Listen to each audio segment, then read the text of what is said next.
Welcome to Making Mizzou episode number 4. We appreciate you guys being with us, and we want to give a big shout out to our sponsor, 360 Vodka, for making this show possible. Huge shout out to my co-host, Tommy Saunders. Tommy, what's up, man? How you doing today? Doing great, man. How you doing? Doing all right. Sitting here getting ready to talk a little bit Mizzou sports, so it's not really a better place to be, man. Right. And we can jump right into it. We finally got to see some live action. No practice, no hype, no scrimmages, no nothing. This is line up 11v11 and let's get it on, man. What were your initial thoughts from the game? I saw some great things. First game, you never know what the coaches, what they're trying to accomplish. Giving some people some opportunities to make plays, rotation and whatnot. They're not going to come out and call all their plays. Just really letting the kids play and see what is going to happen. So I saw some, great things, some flashes of great things. Also saw a lot of ways they can improve. I saw a couple receivers make some big plays on just in their route running and catching the ball. I saw some of them get jammed off the line, And so I think that consistency is what you're looking for. But also, first game, get the win, most important. What about you? What did you see? What was your takeaway? Mine was pretty much the same thing, as you were talking. It sounded like a first game, right? You come out, your offense is sort of vanilla. But I was kind of impressed with some of the plays that Drink called. I saw, like a attempted at least double reverse pass in there and some trickery with some jet sweeps and things like that. And so whenever I saw that, the plays with that kind of depth that early on, it made me think, what are they trying to set up for the next week, already? And so if these are the kind of plays that they're showing in week 1 and in game 1, I was kind of excited to see what they've got in store for the rest of the year. Because one of the things about Drink is he's an offensive whiz, is what they say. He's a good play caller and he's a good play designer. And so it was pretty encouraging to see them running some complex plays early on. But then again, it was the first game and there were quite a few mistakes made. I don't think there's any reason to be discouraged, but there are some things to shore up, with the run defense. They allowed, a lot of rushing yards. I don't know what the exact number was, close to 200, I believe it was. And they were big runs, and a few of them came on third downs. And so those were the things that kind of were concerning to me, was not being able to get off the field. If you cannot stop the run in the SEC, you're done. If you can't get off the field on third down, you're done. And if you can't get off the field and people on third down and they're gaining first downs by running the ball, you're going to be in a lot of trouble. Watching Coach Drink's press conference after the game, one of the things he talked about was how well, and we'll get to this later on in the show, but how well Kentucky does at setting up play action off the run game. And so that's probably going to be a huge point of emphasis for them, for Kentucky this week in practice, and something that Mizzou is going to have to be prepared to defend. Another thing that I was a little disappointed in was the playmaking ability of the receivers. There were some tough catches. They took quite a few shots downfield, which was very encouraging. Whether or not they were catching the ball, trying to take the lid off the defense and making sure that they don't creep too close up to the line of scrimmage and get comfortable hanging around there is extremely important to making big plays, but to being able to call all the plays in your toolbox. And so I was impressed by his ability and his decisions to continue to go downfield, but the receivers weren't making big plays. And some of these passes were contested. They were tough catches. But if you throw 6 of them, you got to come down with 2 of them. Those are the things that good teams do, is they make those plays that are just like, you just got to make them. Nobody knows, like, oh my gosh, it's a great catch. How do you make that catch? But that's what great teams do, is they find a way to make a certain percentage of those unbelievable plays. And so that's something that I'll be looking for moving forward as well throughout the rest of the season. Right. Like on some of those deep passes, I saw 2 of them specifically where, and this comes with experience, right? Where, the receiver gets the outside release, or they're getting great releases. They do arm over, but as they arm over, they're keeping their body square to the field. They're not getting their shoulders over the top and keep their shoulders with the defenders right behind them. So whenever they're turned at an angle and they're trying to make a play, well, the defender's right there to make a play too, instead of having their shoulders on top, catching on the outside of the body, which that comes with experience. Yeah.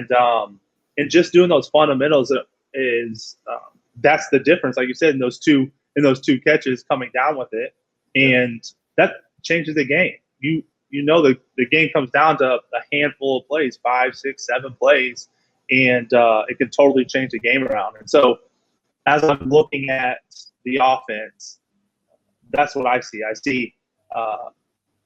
see those little changes that change the outcome of the game. And so I know everybody wants to go and look at, it wasn't, it was too close for the first game, and we got to make a bunch of improvements. But as I look at it from a receiver perspective, I see, 2 arm overs and keeping the shoulders square, catch the ball on the outside, changes the game. You got 2 60-yard passes there, 2 scores earlier on in the game. So it's interesting to see if they can make those little changes, those fundamental changes that can change the outcome of the game. Yeah, and something like that, it's not just points on the board, but as you're putting up those points on the board, it's momentum. And when you're playing a team who knows they're inferior, it starts weighing on their mindset as well. And, it's tough for them to gain that confidence to hang around in the game and to keep that drive to want to keep going out on that field and getting smacked in the mouth. And so there are a lot of things that can come from just making those minor changes. Another thing that I was really impressed with was that we didn't have any penalties until the third quarter. In the first game, defensively, we've got a new defensive coordinator, so they're running a new scheme. Offensively, this is the second year learning this new scheme. You got a lot of new players out there, and so to be able to have the discipline to go through the entire first half of the game, I can't remember how many we ended up with. I think it was only a couple, but to be into the third quarter before you had any sort of penalty at all for Mizzou, I thought was really good. And I think it's probably a testament to Coach Drink and how he runs that program. And so that's one thing, is as teams are coming along, as teams are developing, you can be okay with a missed play here, a drop ball there. Sometimes things don't always work out. But when your team is undisciplined and they're making self-inflicted wounds, it's just bad football. That's when people start to get upset. That's when you start to wonder what's really going on there, and when things can start to unravel. And so, and there were quite a few good things in that game. But if you're focusing on all of it and you're thinking about the longevity and where things are headed, I think he's got the right discipline on the team, and obviously the guys are bought into the system and paying attention. And so I thought that was a really good positive that we'll take away from the game.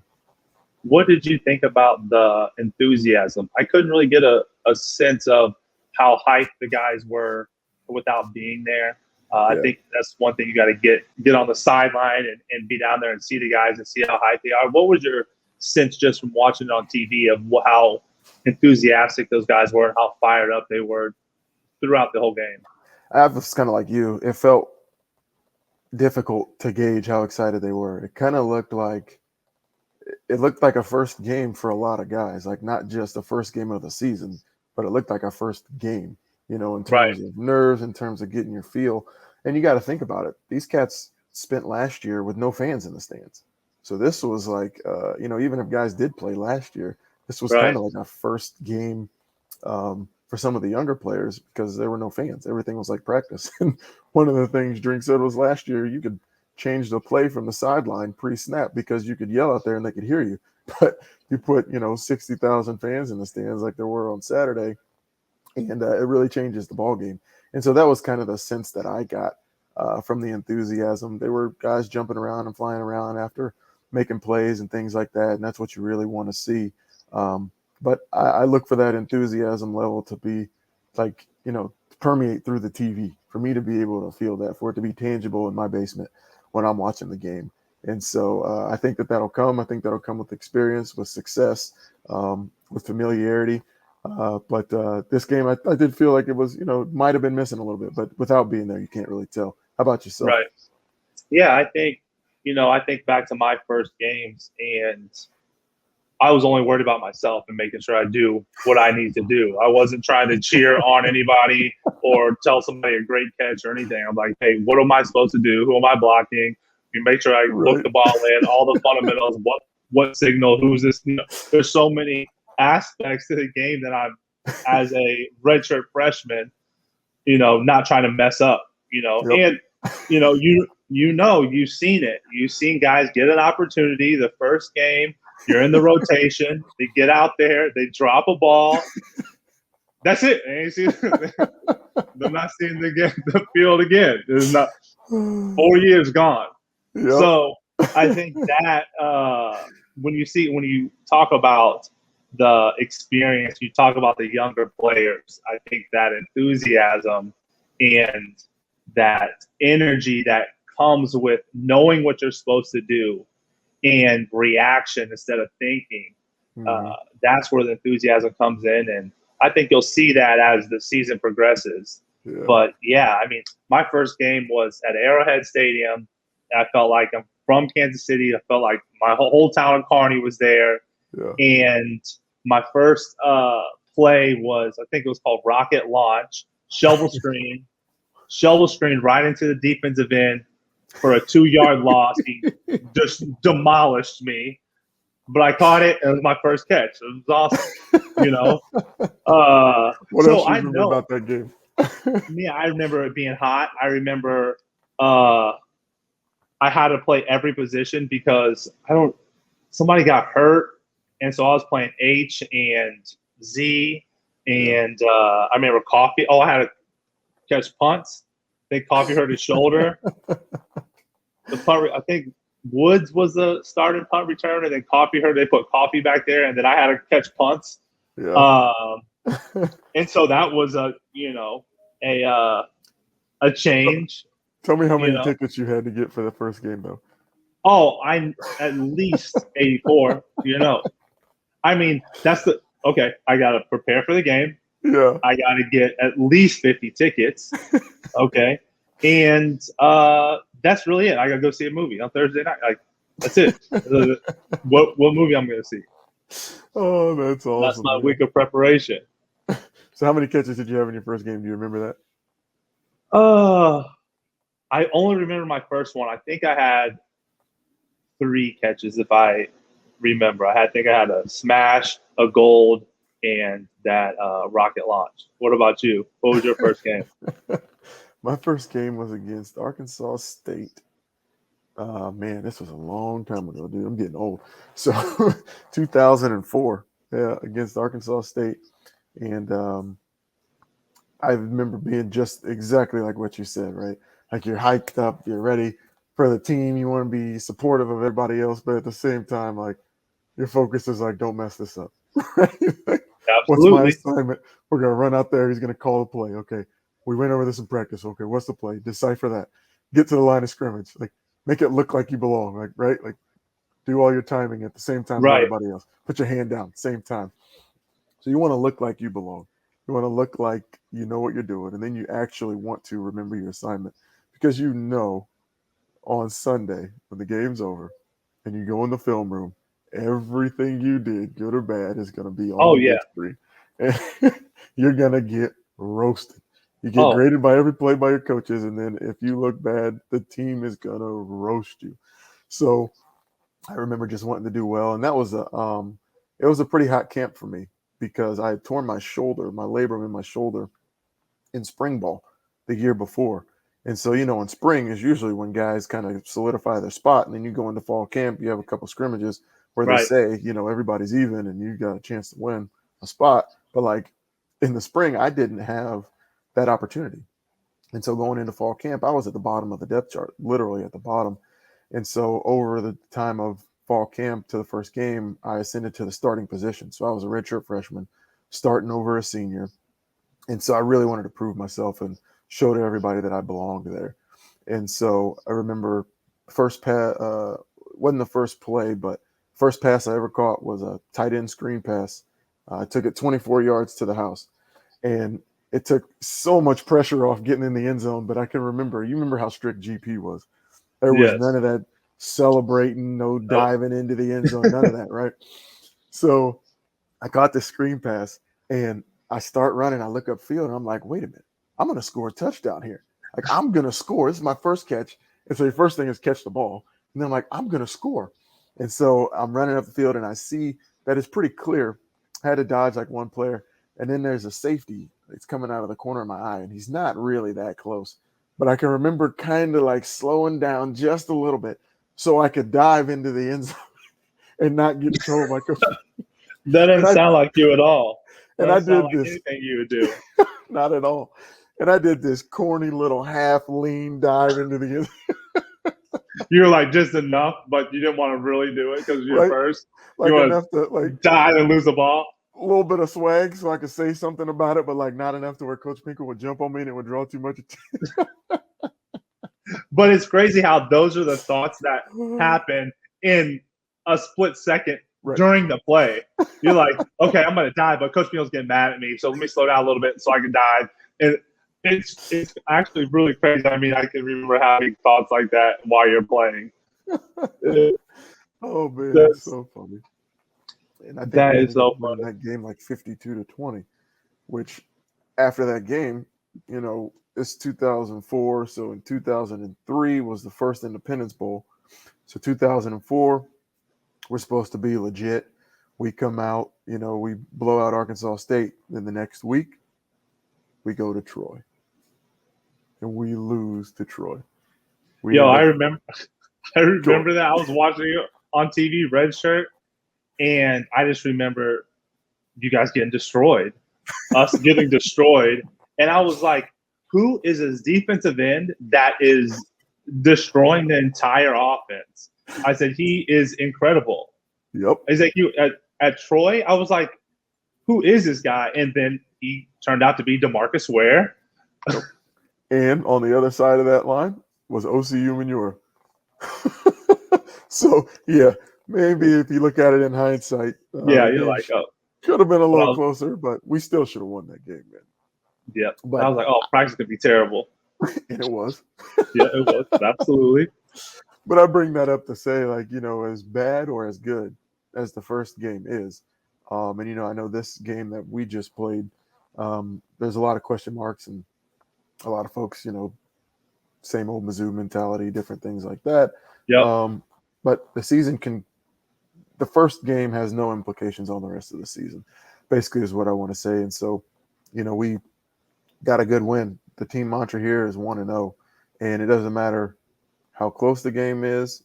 It doesn't matter how sloppy the game is. Actually, in the end of it, it matters is did you win? Right. You know, when you look in the record books and you look back, if you win every single game by 1 point, you're undefeated national champs. So I'm encouraged by the way that this first game went and looking forward to the rest of the season as well. Yeah, I think, you know, like Coach talked about, you know, this team's identity. Mm-hmm. And as I look at the first game, you know, not playing perfect, what are they going to do? How are they going to respond? Right? Some teams, some people respond to negativity really well, right? And so other people, other teams, they get down on themselves. You know, sometimes that adversity really helps teams wake up and see the mistakes that they made and really take it up to the next level. And other teams, not so much. They get down on themselves, and it's like, oh, here we go again, right?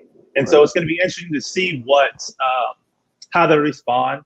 You know, Kentucky, every team is a good opponent. You know, we could go on and on about Kentucky, but it's really not about them. It's about Mizzou and what is Mizzou going to do, how they're going to respond. And as I listened to Coach Shrink in the press conference, one thing that's interesting to me is how humble he was in the press conference. He was giving a lot of praise to Kentucky and, you know, and not really, you know, having that swag that you want to, I would say that some players, some people talk about, right? Of like, hey, we're a great team. We're going to make We're going to make changes and go out there. We're going to get out there. It's going to be a great game. And we're going to compete and whatnot. It was almost a step down from that. And so, obviously he knows his team. And I think it's always interesting to see that balance of balancing media and how you address the media, right? And that swag and that confidence and that, killer mentality that you have to have as a athlete and as a coach, right? We're competing at a high level. And so it's really interesting to see that dynamic from coach. And I want to, like in the locker room, how is he? How does he talk to his players? What are those messages? Like, what are your thoughts on that and just balancing that media of not giving any, bulletin board material to the other team, but also still speaking in a way with confidence, and just how do you balance that as a head coach? How would you balance that? Because I think he did the right thing. I think he always, talks the way that his team is going to respond the way he should talk. How do you see that? I think one of the best things he said in that press conference was there's room for improvement.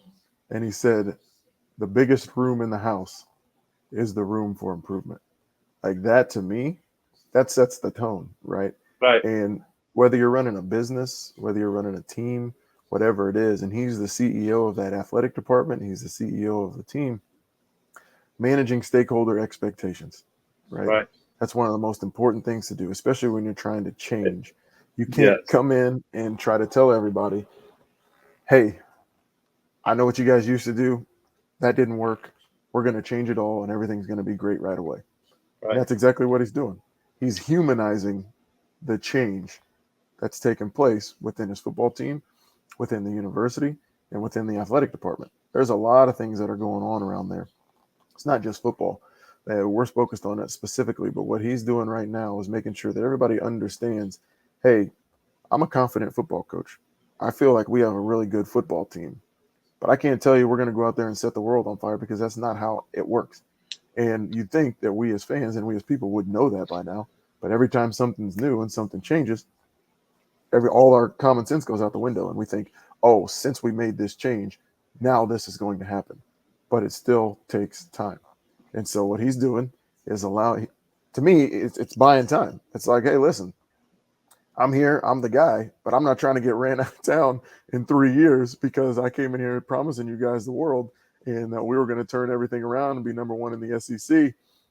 Within my first 2, 3, 4, 5 years, we're going to win a national championship. He's like, listen, we're playing a football game here. We got guys that make mistakes. We're going to correct those mistakes. We're going to do our part. It may not be pretty, but that's what we're going to do. This is how we operate around here. And he also, like you just said, bulletin board material. He gave Kentucky absolutely nothing to get fired up about. All he did was praise their guys. He praised their new coach. All he did was talk about how good they were. And there was no backsided jabs. There was no sneak dissing in his press conference at all. It was a very genuine, very toned down. It was a Joe Biden-esque press conference. Number one, it's funny because you said that whenever you said managing clients' expectations, like literally when he was talking, I was like, that's exactly what he's doing. Number one. And I think that for me as a Kobe Bryant fan, this goes to the Kobe Bryant and LeBron James argument. Okay. Mm-hmm. This goes to the old school and new school, right? Of that win by all costs. Like, I'm a killer. Like, I remember listening to LeBron James early in his career, and he said they lost the game, and he said, we played good enough to win the game. And I'm like, no, you didn't. You lost. Right. How do you play good enough to win the game when you lost, right? And you've seen how successful LeBron has been by,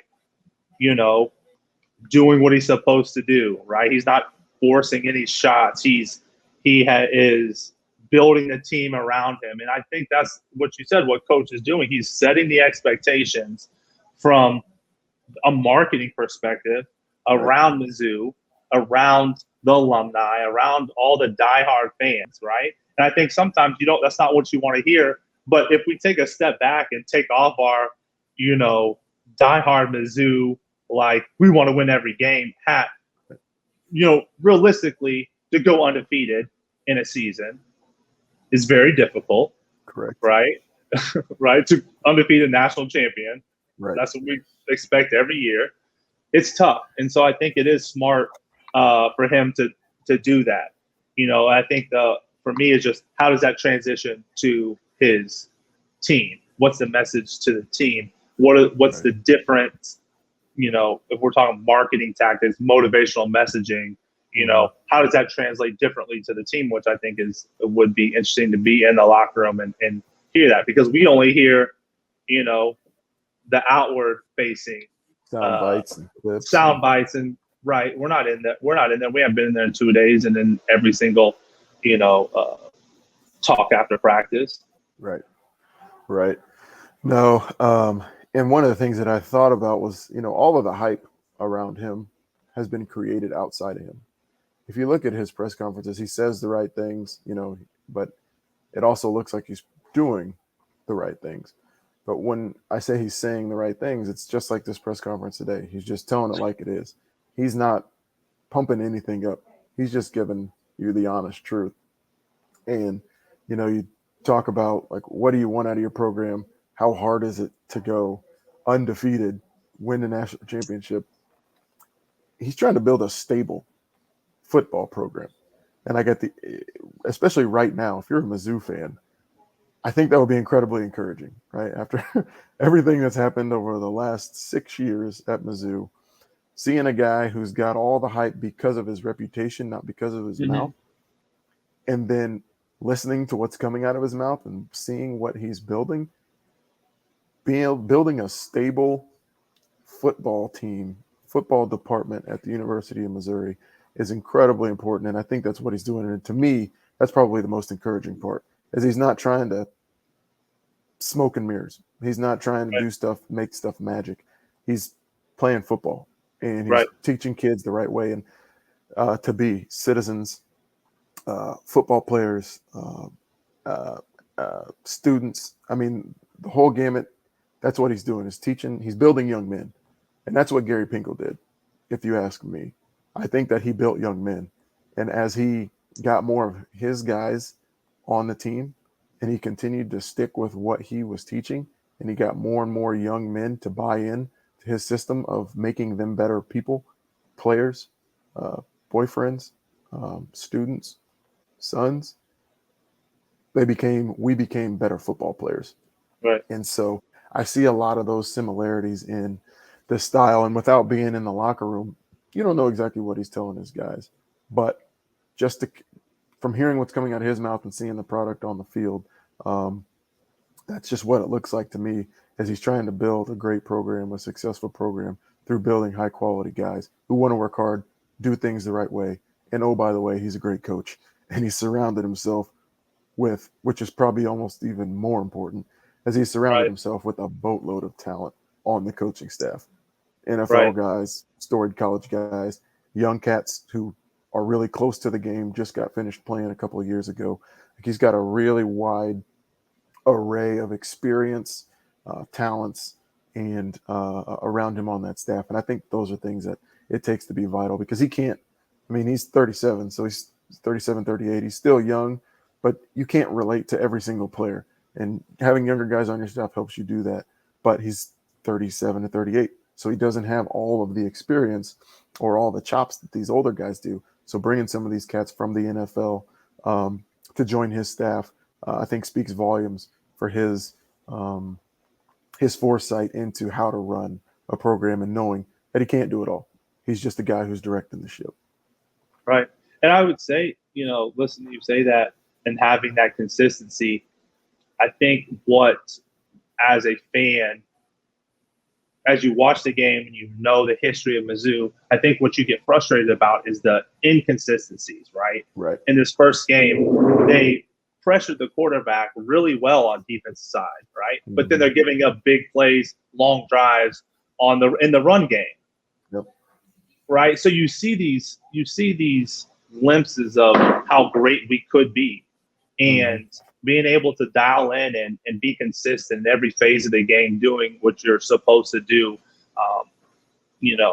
reading your keys and your reads. I mean, I think that is really where the difference is, the fundamentals. Just like I talked about as a receiver, arm over, keeping your shoulder square, get your defender behind your back. All those little things is how you become great and how you win games. And so, I think that this season is going to be it's going to be interesting to see and see how they progress and see how they improve, regardless of the scoreboard, of how are they playing, how's their enthusiasm, how are the fundamentals, how are they winning games, right? Yeah. How are they, just like you said, they are not giving up a bunch of penalties, right? Or do they just not have the talent? Are they getting beat off the line of scrimmage? Are they getting overpowered? Are they making big plays downfield? I think as we progress through the season, it's going to be interesting to see is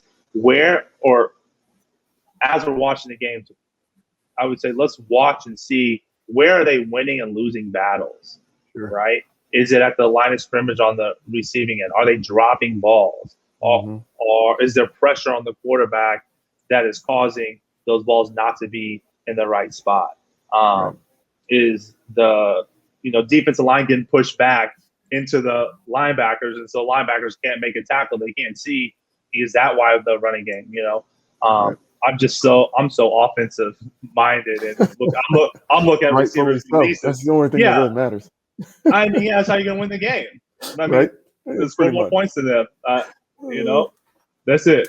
So I think that's a pretty good segue though into what are you looking for next week? What are you going to be looking for out of Mizzou on offense and on defense going into the Kentucky game?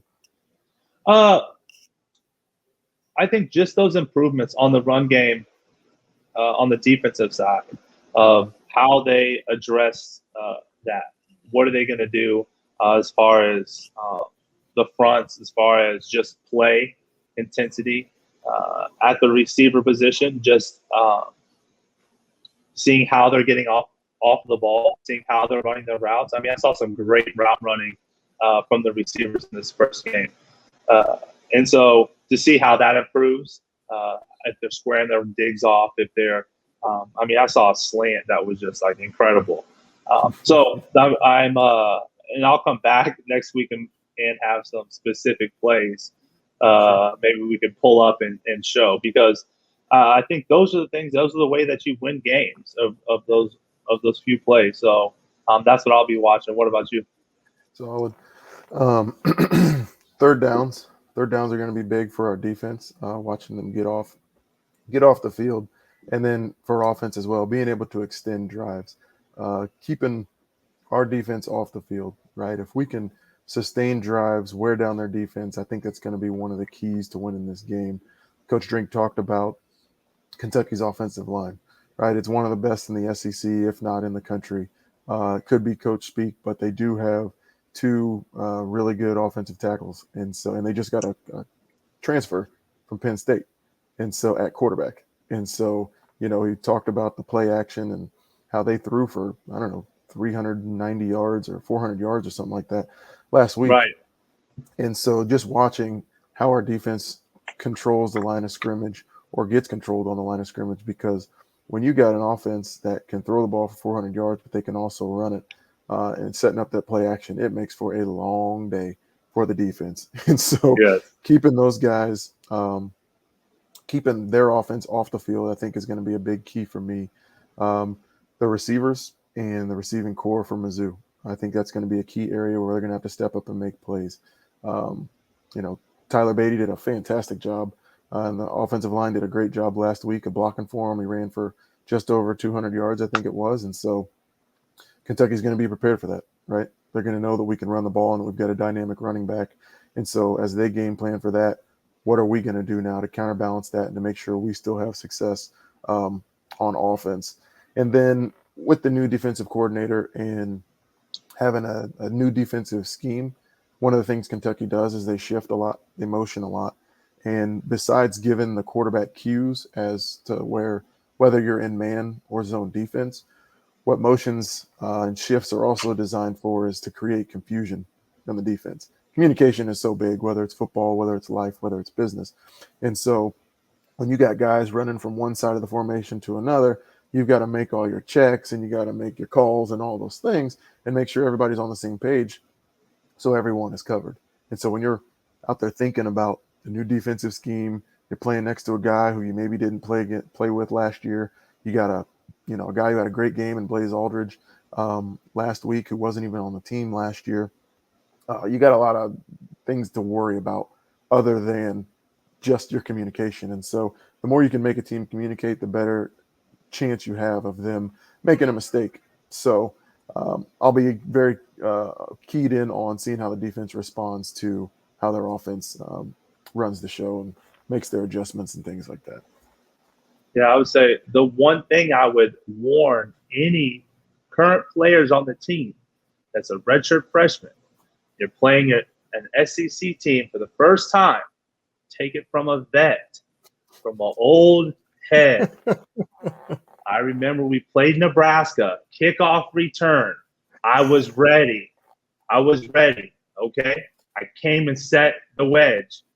I'm about to blow this dude up. Okay? I'm gonna light him up. You know what I'm saying? This is kickoff return. Yeah, let's go. Yeah. First play of the game. Let's go. Listen, do you know how much stronger somebody else is and better than you whenever you're running full speed at somebody and you guys hit and then you go to your back? That happened to me once. That happened to me twice. Both times in the Nebraska game, my redshirt freshman year on kickoff return. I was about to light this cat up straight to my back. And then I was ready the next time. I was ready. It happened once. Never going to happen again, right? 2 times. What? I said, okay. So, hey, man, kickoff return is the absolute worst. Hey. Too. So if you're on kickoff return, you're an animal. Go earn it. Hey, but I put my nose in there every time. Yeah, I'm not scared to get hit. I'm not scared. Hey, I'm not scared. Everybody gets it sooner or later. Hey, right? Hey, one time. Oh, that's awesome. Well, that's perfect, guys. We're going to end it right there. Big thanks to Tommy, man. Appreciate you ending it on a high note with your failure stories. I got a bunch of them. It's a long season. It's a long season. We keep them coming. Thanks so much to 360 Vodka for sponsoring Making Mizzou. And thanks so much to you guys for tuning in. We can't wait to see you guys next week after another big Tiger win. MIZ. ZOU.